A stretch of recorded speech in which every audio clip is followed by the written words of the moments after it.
Welcome to the behind the scenes for Red Hood versus Winter Soldier. I've already gotten about 35 seconds of footage, so I'm pretty deep in already. Well, I say deep in, but it's only 35 seconds, but it's a lot in terms of stop motion. So, Winter Soldier's here in the base. The base is just one of the old sets that I've had. I've just added a few things like these pillars, three pillars. They're made out of like the material behind of a notebook, whatever that thing's called. Corrugated? No, that's not corrugated. Whatever kind of cardboard. It's just the ones behind a notebook. And yeah, so I've set those up, three little pillars, just to give it a little more, texture. Yeah, whatever it is.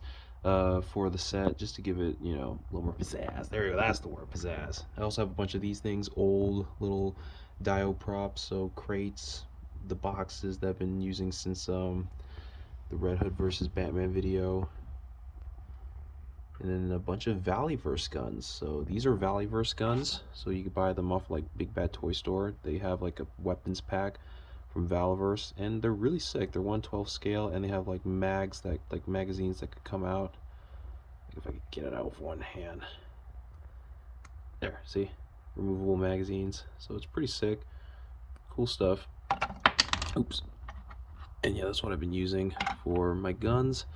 Here's Winter Soldier. It's a modified Winter Soldier. If you've seen on my Instagram, it's a Snake Eyes, the Commando Snake Eyes, that I just slapped on Winter Soldier parts, like the belt for Winter Soldier, his chest kind of harness thing, and his robotic arm. I did a lot of Frankensteining stuff to him, and that's how it kind of all fits together. But yeah, I really like this way more than the original because this has way more articulation, and it's really nice to have a lot of articulation as an animator.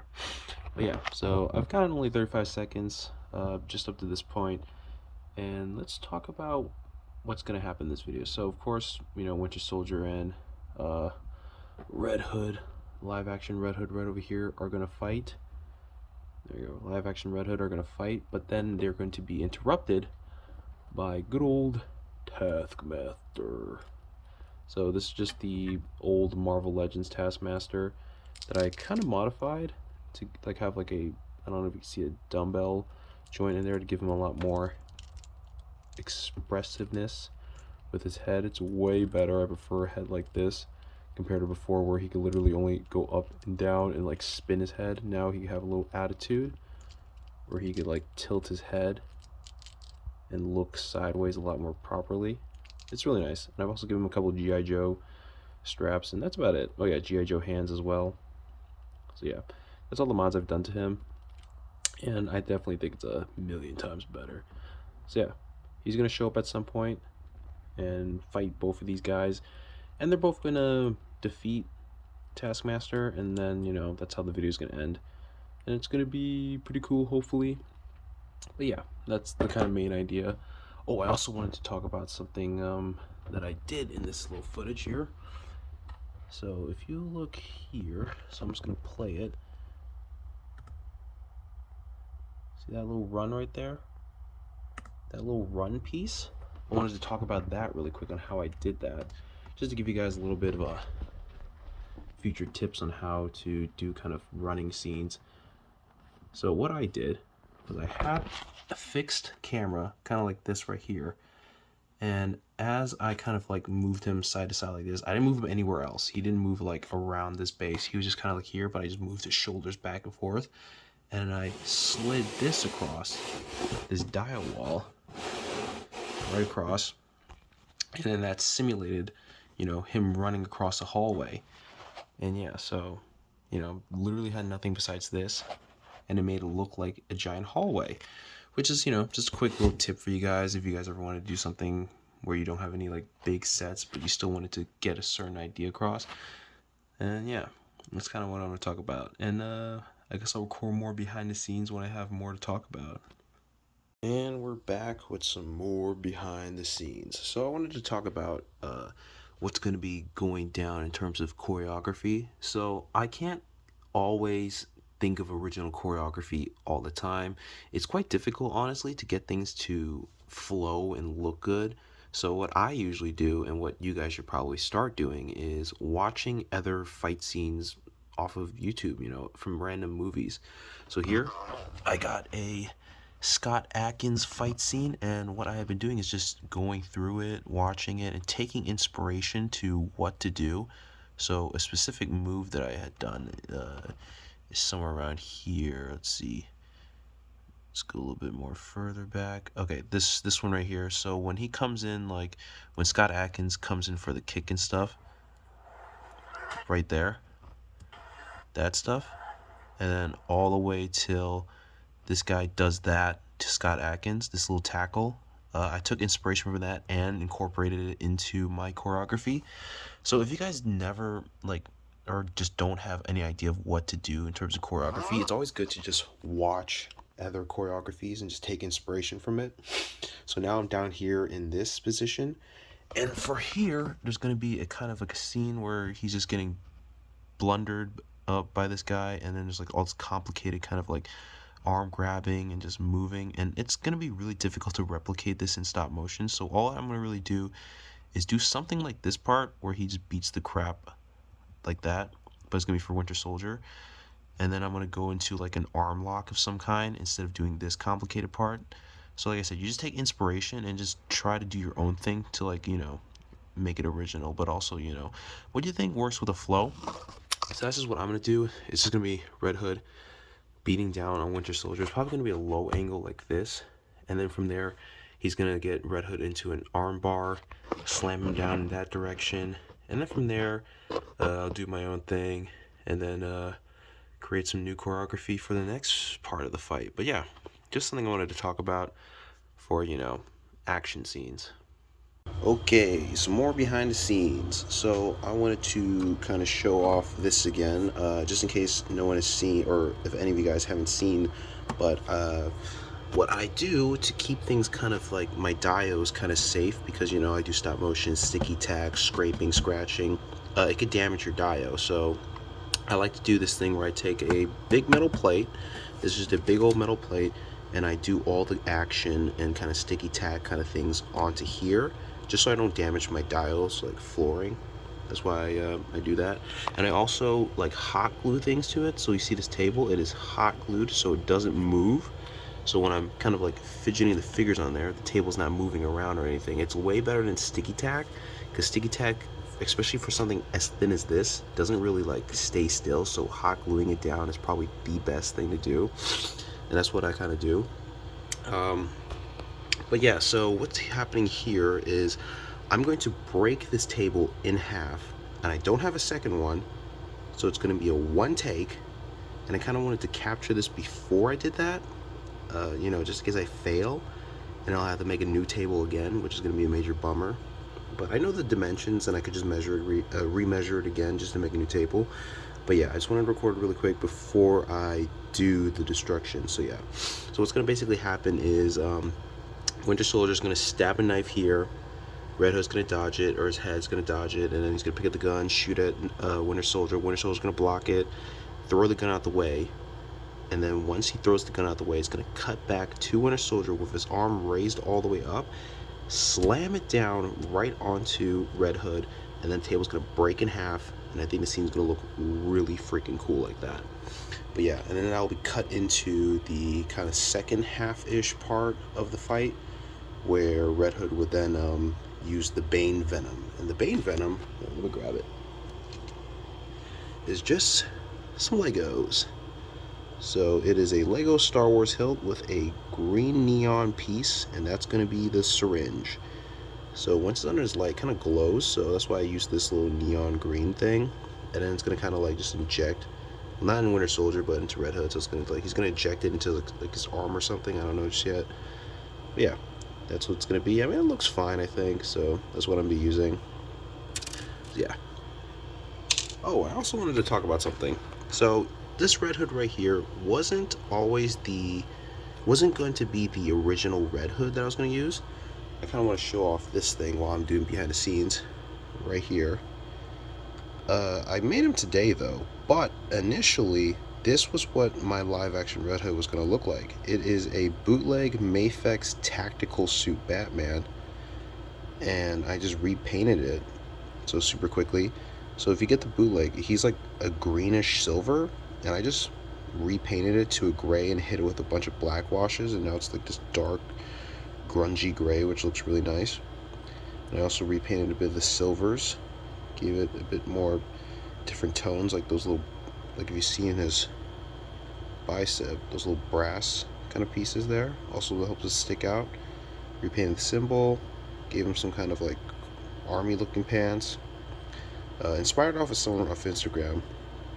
But yeah, this is not going to be the permanent head. I'm going to switch it up. But yeah, like I said, this was supposed to be the original live action Red Hood that I was going to use for this video. But yeah, just a little Easter egg for you guys. That's what he was supposed to be. That's what I ended up making. So yeah, I'll just cut back to once I get this table break. Hopefully it goes good. Okay, so I kind of forgot, but I did make the table break, and from what I have gotten, I think it was pretty successful. All I really did was I kind of, because I had these wooden supports throughout, I had to snip them in order to cause it to bend. And then from there, I took the legs that supported it, broken it off from where they were stuck, which was in each of these corners. And then I just kind of made it kind of break, and it was just a one take, and it turned out pretty well. Oh yeah, this right here was when Red Hood shoved his fist into the floor and it caused it to break. So for that, hold up one second, let me grab what I used.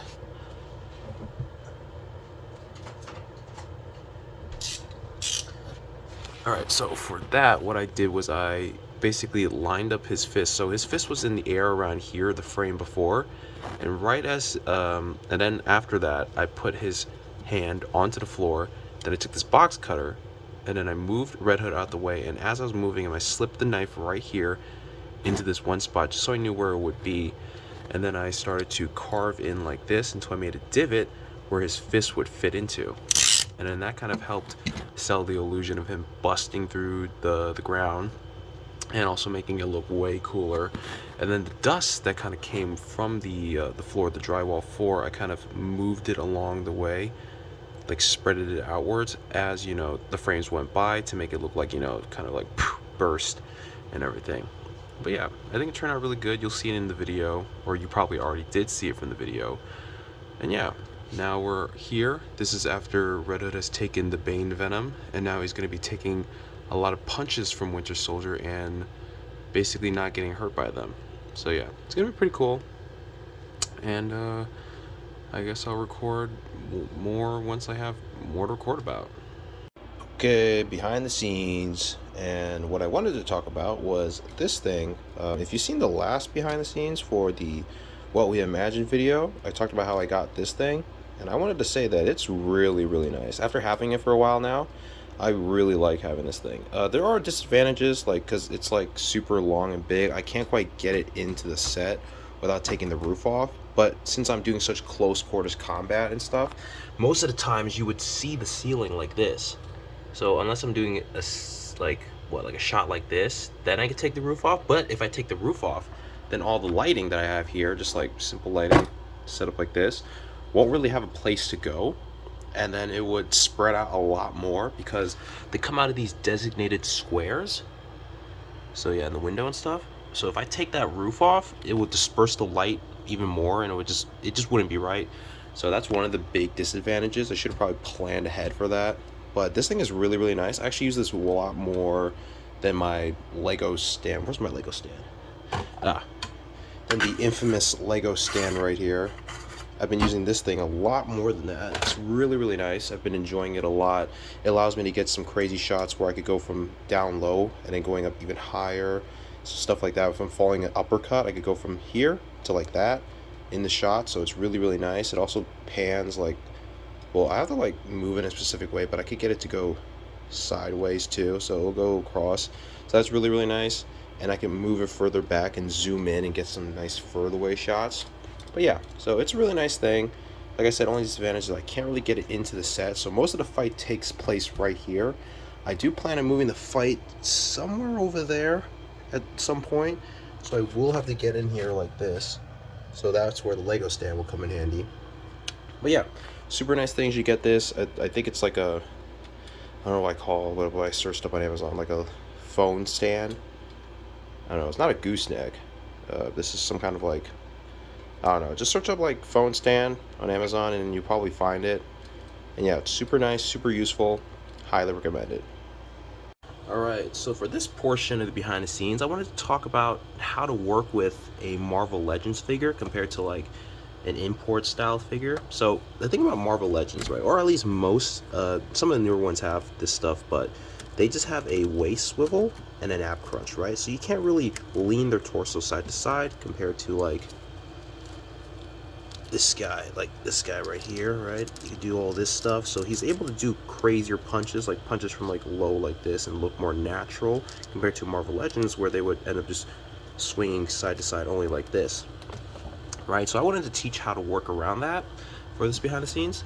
So let's bring Taskmaster over. So for Taskmaster, right, I had like a specific part where I needed him to come in with a strike with his shield, right? So let's say he's like this, right? And he needs to come in and strike like sideways up, right? So the way to work around that is to utilize their legs because, you know, they don't have the side to side twist. So in order to accommodate that, you need to lower one side of the thigh and raise the other so they tilt more. So see, it's like this and that. And now he has that kind of tilt. And then once you get it in motion, you won't really notice. So as he goes, he kind of comes up. Then you raise this side like this once you get to the very end, and it'll make it look like he's coming up with the you know, the shield. So that's just something I wanted to bring up. You know, if you know, have Marvel Legends only, it's not impossible to make some of these crazy, more natural looking movements as long as you just know how to work around it, like how I've been doing. So yeah, just a little quick thing. That's about it. Okay, more behind the scenes. So I wanted to talk about practical smear frames, which is something I'm currently trying for this video. I don't think I've done it before. I've done smear frames, but I haven't done practical smear frames. So for this part of the video, we have Taskmaster here, but he's having his little saber blade or whatnot, and I thought swinging it around just normally wouldn't look as cool. And also it's a really tiny stick, so it's really hard to track with your eye, especially when it's just so small and the, you know, the sword's moving around so fast and he doesn't have a, you know, vertical hinge. He has a horizontal hinge or whatever way it is. He has the one that goes like bends this way on this arm, but he has it on this side, like the proper one that he needs, because if I had it like this, it'd be a lot easier to control and make it look more realistic. But since he doesn't have that on his right arm, I decided to use practical smear frames, which by cutting out these kind of neon greenish foam, like just foam strips, like it's just foam. You get like 100 pack of different colors, like on Amazon, and so that's what I'm doing. So when he swings it, like if he's like, he'll start to swing with just like 3 frames like this, and then a little bit bigger, and then once it reaches like the 3rd frame, that's when I'll add this thing to kind of emphasize, you know, the movement of it and giving it a little bit more of a cooler look compared to if it just swung normally. And then once he hits that 4th swing where he has the big motion, so when I throw in this one, this really big one right here, it'll go like this. And I think it turned out pretty good when I did it in the video. You'll see it, or you probably already did see it. But yeah, that's all I really did. Just cut off some foam strips, just like this, put a little sticky tack on it, and then I would keep it kind of like this, and then you wouldn't really see the sticky tack at all, especially the frames going by so fast. So yeah, just a little something I wanted to talk about. Okay, so I finished filming the behind the scenes, and honestly, there's not too much to really talk about, so I didn't really record much at the very end or during the time I was filming this. So, yeah, I mean, I guess I could talk about some of the damage I have done. You know, I've caused some damage here. You'll see that in the video. Some damage over there, and you know, I've already talked about these in here where I took the box cutter and cave or carved into the set, and those give it a little bit more of a oomph to some of the hits. Those are really nice. There could be some stuff I could talk about for editing, so maybe once I start editing the video I'll talk a little bit about that. Maybe like muzzle flashes, because I'm going to be doing more realistic muzzle flashes for this video, so I could talk about that. Oh, actually, I think I mentioned this before in another behind the scenes, but here's Taskmaster, so you know, he's in the video, why not? But if you see the blood on his face, God, I wish that would zoom in a little bit. There we go. So you see that? That's just this right here, good old Crayola ultra clean washable marker. So all I did was just take this and just color it up, just like that, all sloppy like, because he even stabbed in the throat. So, you know, of course he's going to spit blood out and there's going to be blood around his neck area. So that's what I've done. It's a really easy and cheap way to get a pretty realistic, well, quote unquote realistic, you know, it's kind of thinned out and not as thick as blood would be, but it looks way better compared to like use Play-Doh or something. And you could, you know, wash it off later without having to worry about, you know, permanently staining your figures or, you know, destroying or rooting your figures because, you know, if you use real paint, it would just stay on there. But yeah, it's a little something I want to talk about, and I think that's about it. So yeah, if once I get into editing and there's more to talk about, I'll talk more about that. All right, here's some more behind the scenes, and this is I'm currently in the editing phase, and what I'll be talking about is these muzzle flashes that I'm putting into my video. Right, so these nice looking muzzle flash. Oh, let me adjust this one. Oop, wrong one. I want not that one. I want this one. A little off. Yeah, there we go. Okay. All right, so I wanted to talk about these muzzle flashes. All right, and these muzzle flashes right here are just some just assets that I found on YouTube, and I wanted to show you guys about it. Hold up, so I just unzipped them somewhere. Yeah, here we go. So it's this one. You can find this on YouTube. Just search up free muzzle flash VFX, and then you can just look for this guy's right here. What is this? Muzzle flash stock footage, free download. It's got a MediaFire link. Just click that. It'll take you to you download it, right? And then you get like a folder full of things like, let me drag one into here for you guys, like this, right? And it's black right now, but you see the muzzle flash and the smoke. That's just so that stuff could appear and for you to crop out the black. So what you do is you would go in and then you would click on it and make sure you're in this the toggle switches mode. I think this is what it is, or it's just whatever mode it is. And you see this thing over here that says normal. You go into here and then you click screen and it'll turn it into visible. And then you just reposition it however you want and it'll give you that cool looking muzzle flash effect. So yeah, I wanted to talk about that. That's what I'm doing. So if you have any like curious about how I did the muzzle flashes, then here you go. God, I cannot speak today. All right, so this is probably going to be the last part of the behind the scenes. I'm filming everything out of order right now, so I'm not too sure what's really going on with the behind the scenes, to be honest. I don't think I've also mentioned anything about this guy yet, but I wanted to talk about him as the final part of the behind the scenes, just to kind of get him covered. And I don't know if I'll do a review for him. I might not, but we'll have to wait and see. But this guy right here is a kit bashed custom Winter Soldier because the Marvel Legends version lacks a lot of articulation that I'm very used to and accustomed to because I use a lot of import figures. So I'm used to a lot of, you know, high articulation. There you go. So yeah, that's why I decided to use a GI Joe as the base because they're pretty close to an import.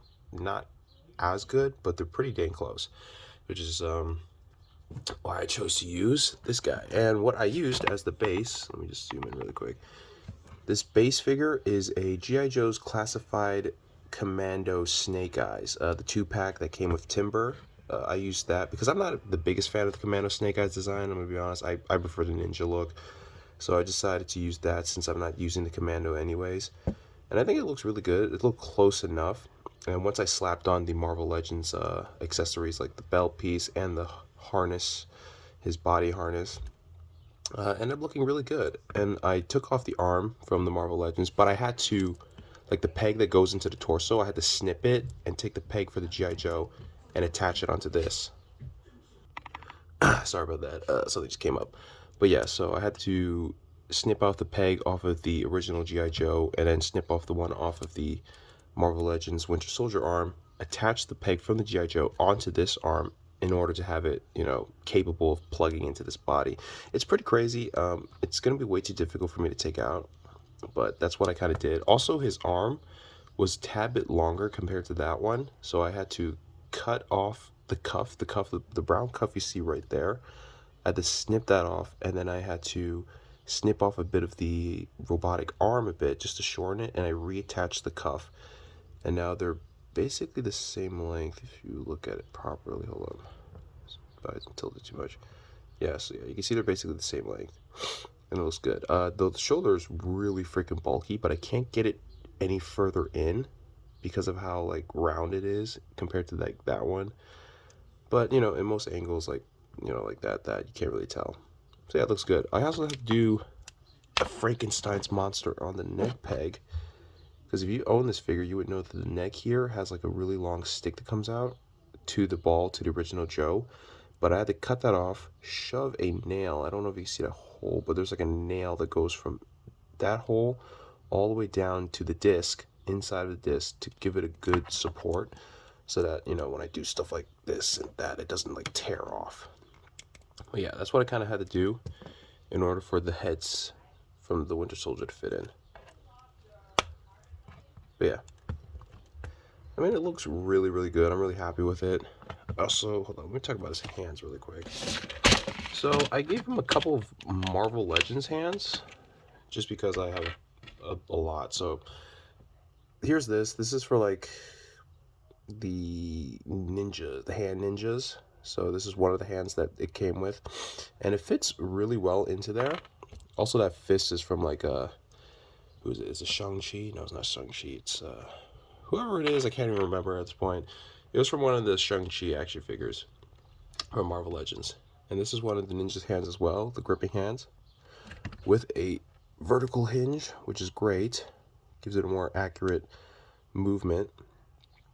And then I gave him a gun hand from a Valaverse figure, which has a much bigger peg, but I don't want to like carve away at it because I still want to use this hand for the Valaverse figure. So I just heat up the peg area, and then I shove this in, and then I, you know, let it cool down and stuff. And then once I want to fit in all these other hands that have the, oops, that have the smaller pegs, see, different peg sizes, I would just heat up the cuff again, and then I would push into it to make the hole smaller and shove these back in and let it cool down. And that's kind of how I did it. And yeah, there's nothing really much else to talk about. That's about it. It's a great kit bash. If you want to do it, go for it. Um, and yeah, I think that's it for the behind the scenes. So I hope you enjoyed, and I hope you enjoyed the original video. And if you could, watch it again. It really helped me out. And yeah, thank you very much.